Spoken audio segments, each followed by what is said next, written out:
Bismillahirrahmanirrahim. Assalamualaikum warahmatullahi wabarakatuh. Alhamdulillah, sekarang kita ni akan memasuki minggu yang keempat. Tapi sebelum itu, aku akan membincangkan tentang kesimpulan minggu ketiga ni. Kita ni dalam minggu ketiga ni, kita ni banyak mengira lot size. Kenapa mesti dikira lot size? Kerana kita ni mau konsisten dalam mengawal kita ni punya risiko. Kenapa kita ni mesti konsisten dalam mengawal risiko? Okey, ini ada contoh aku sediakan. Hari Isnin, Selasa, Rabu, Khamis, Jumaat, Sabtu dan Ahad. Okey, trading buka hari Isnin sampai Jumaat saja. Sabtu dan Ahad tutup. Okey. Dalam sebulan, bila kita kira dalam seminggu ada 5 hari trading. Dalam sebulan ada 4 minggu, 1, 2, 3, 4. Jadinya jumlahnya adalah 20 hari trading. Okey, 20 hari trading. Sehari aku risikokan RM100. 20 hari dikali dengan 100 bersamaan dengan RM2,000. Okey. Ini apabila trading sistem kita kalah sepanjang selama 20 hari straight. Modal bis kita awal RM2,000. Modal kita ni cukup untuk membelanjai 20 hari. Ini bila kalah semua, jadinya ke 20 harian ni bila kalah semua, kita margin call lah. Rekod kita pecah. Ini boleh sudah ditukar trading sistem bis kita tu. Ini caranya menilai. Jadinya kita ni mau 20 kali trade. Sekiranya, ni contoh, bila sekiranya sehari tu kita ni belanjakan RM200 sampai 20 hari. Ini makali bilanya 200 ke atas Mentang-mentang kromo saja masukkan lot itu sehari pun dah sampai tu. Padahal anda tahu kan. Tapi ini bila sudah kita belajar cara mengira, cara mengawal, kita ni tahu risiko kita ni. Jadinya kita ni pun intinya takut-takut. Asasnya stop loss kita ni RM100 dan take profitku selalunya aku kali 2, RM200. Okey. Dalam sebulan kita ni akan membuat 20 kali trade. Okey. Ini contoh apabila 10 menang dan 10 kalah. Bila kita ni kira 10 kali menang kali 200, 2,000. 10 kali kalah kali 100, kita ni rugi 1,000. Jadinya jumlah dalam sebulan itu adalah RM1,000 positif. Ini untung Walaupun separuh menang, separuh kalah, kita ni masih untung. Okey. Bila dikira, ini adalah 50% win rate. Ini kena panggil win rate maksudnya 10/20 menang. 10 kalah, 10 menang. Okey. Soalannya, berapakah minimum menang yang diperlukan supaya kita ni masih dalam positif?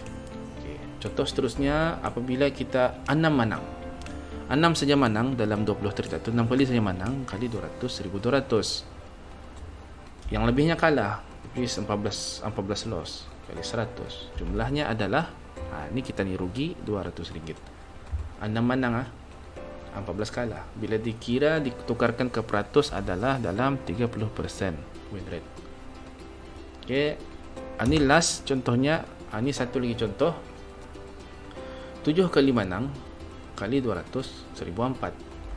13, 20 tulak 7, 13 kali loss kali 100, 1,300. Walaupun kita ni hanya 7 kali menang dan 13 kali kalah, kita ni masih positif. Di ujung bulannya kita ni masih positif RM100. Okey. Ini bila dikira 35% win rate. So kita ni mau target kita ni 7 kali menang saja dalam sebulan. Itu saja. Ini contohnya. Kita ni mau, ini awal tadi ini bila sekiranya loss semua. So ini membuat contoh satu. Ini sekiranya hari Isnin loss, Selasa untung, Rabu loss, Khamis untung. Okey. Yang untung ini kita kira tu. So target kita ni 7 kali saja minimum. Apa akan jadi apabila 7 menang ini kita ni capai sudah di minggu yang ketiga, ujung minggu? Adakah kita ni sambung trade ataupun tidak? Bila jawapan orang yang tamak, memanglah akan sambung trade.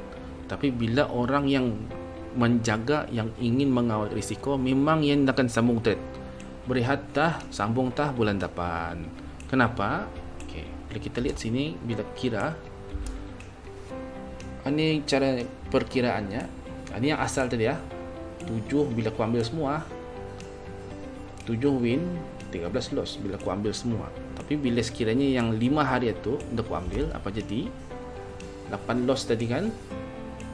Jadinya kali 100 dapat 800. Daripada kita ni untung RM100, kita ni jadi untung RM600. Kurang masa kita ni trading, tapi pendapatan kita ni bertambah. Less is more. Okay.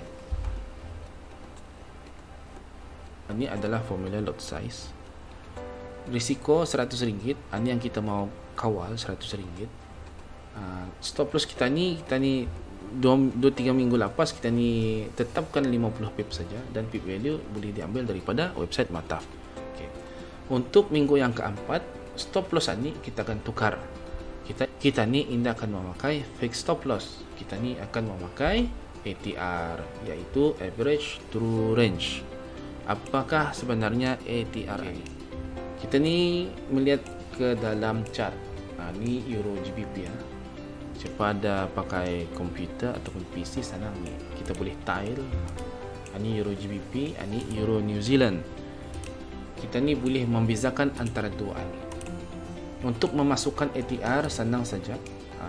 Esok-esok ku membuatkan videonya dalam handphone, dalam Android. Senang juga. Tak payah. Tekan ni indicator list, ada oscillator, ada ATR, average true range, tekan sana. Okay, settingnya bila default 14. Mana-mana telefon pun, mana-mana MT4 pun sama je 14. Tapi aku mengambil dari ciguku dark cable 10. Okay. Warna hitam. Tekan OK. That's it. ATR 10. Maksudnya 10 tu 10 hari. ATR, average true range, bila ditukarkan bahasa Melayu, ianya adalah ni. Sukatan daripada tinggi dan rendah. Berapa ni range-nya? Euro GBP. Ini ada 500 poin. 2 hari sebelumnya 660 poin. Ini 690 poin. Yang ini 1000 poin. Okey. 10 hari punya range dibahagi, dicampur, dibagi 10. Di sinilah jawapannya, puratanya. Okey. Jadinya purata semasa market tu. Sama juga macam ini New Zealand. Average to range. Okey, ini sama juga. Apa yang kita ni mau buat, kita ni akan melihat di sini untuk stop loss kita ni. Minggu depan candle baru sini. Jadinya kita akan mengambil range-nya di sini. Yang hari sebelumnya. Kan ada 60 sana tu. Ini maksudnya 60 pip. Ya, bila kita lihat harga Euro New Zealand berapa? Ini maksudnya 162 pip. Berbeza. So, Euro GBP ini perlahan. Euro New Zealand ini laju, volatile. Dia punya range pun besar-besar berbanding dengan Euro GBP. Pasal itu, minggu lepas bila kita perhatikan, ini kan banyak trading dengan yang floating apa? Euro GBP kan. Pasal lambat. Cuba lihat apa ni? Euro New Zealand. Beratur panah. Banyak sudah. Euro New Zealand yang banyak karena TP dan stop loss. Pasal ia punya range, yakni currency ini volatile, laju. Indahlah logik apabila kita masukkan 50 pip di sini, 50 pip di sini. Yang logiknya kita ni mengikut ia punya range semasanya, jarak pergerakan semasanya di dalam 10 hari minimum. Ini sudah kena kirakan. Indah perlu bis kita keluarkan kalkulator. Ini sukat sebuting, lepas tu dibahagi sama 10. Tidak payah. Sini sudah ada. Jadinya value inilah yang akan dimasukkan ke dalam formula kita ni. Okey. Inilah formulanya di sini. Lot size equal to, bila sekarang bagi contohnya. Okey. Ini average true range. Average tolerance ni adalah purata pergerakan market semasa dalam 10 hari ya. Settingnya aku buat 10 hari.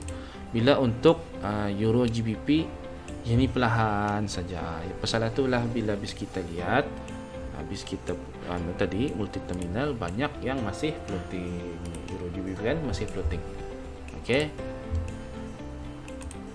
Dibandingkan dengan Euro New Zealand, ini laju kan nanti. Jadi logiknya kita ni mau masukkan stop loss kita ni berpandukan dengan ATR semasa ATR. Okey, untuk mengiranya senang saja.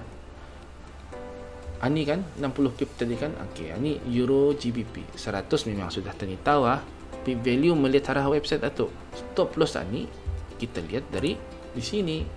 Nah, ini untuk hari trading esoknya hari Senin ya. Ini sini kan 60 tu 60 pip.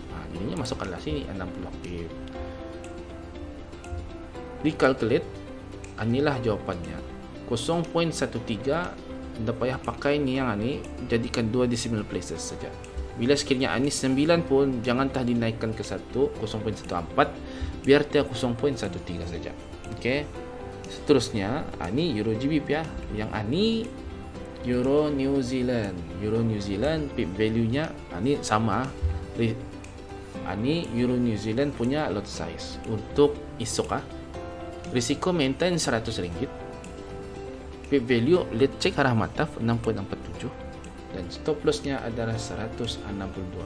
Ingat pakai pips bukan pakai point, pakai pips. Point untuk menyukat dalam chart, pips untuk mengira di sini. Okey. Bila kita lihat sini mana dia? Ini kan ini turun, jadinya esoknya kita ni kan sell esok stop lossnya berapa pip? 162 pip. Nampak kita tu 162. Take profitnya berapa? Kali 2. 162 kali 2 berapa? 324. Okey. Dan ini take profitnya, stop lossnya 60 pip, take profitnya 120. Okey, sana. Masukkan sini 162 kali 6.47 equal bersamaan dan 0.09 54. Anda perlu naikkan 1 jadi 0.10 anda perlu. Ambil saja yang nampak ni 0.09. Okey, tugas bis kita untuk minggu yang keempat adalah sama juga. Pakai demo account yang sama. Euro New Zealand sama Euro GBP. Ini juga yang sama, menggunakan sistem yang sama. Bila kelamarin naik, hari ini kita ni buy. Bila kelamarin turun, hari ini kita ni sell. Kira bis kita punya lot size menggunakan ATR masing-masing. Ini kan ada ATR-nya. Euro GBP kan ada ATR-nya. Euro New Zealand pun ada ATR-nya. Bukan Indonesia, semua ada ATR-nya. Bila kita lihat contohlah, kita mau USD Chef, berapa ATR-nya? ATR-nya 91. Apa? Gold ATR-nya lain kan 2283 poin ataupun bila pip 228 pip. Okey, stop loss menggunakan ATR, take profitnya ATR kali 2 macam tadi kan. Bila ATR-nya 60 kali 2 jadi 120. Okey, yang paling last asas money management dalam forex ni dua ni saja, mengira lot size dan ATR. Minggu hadapannya minggu 5 baru kita ni masuk trading system. Ini asas money management ni mau dikukuhkan dulu sekukuh-kukuhnya. Kita ni kan buat balik sampai kita ni trade real account.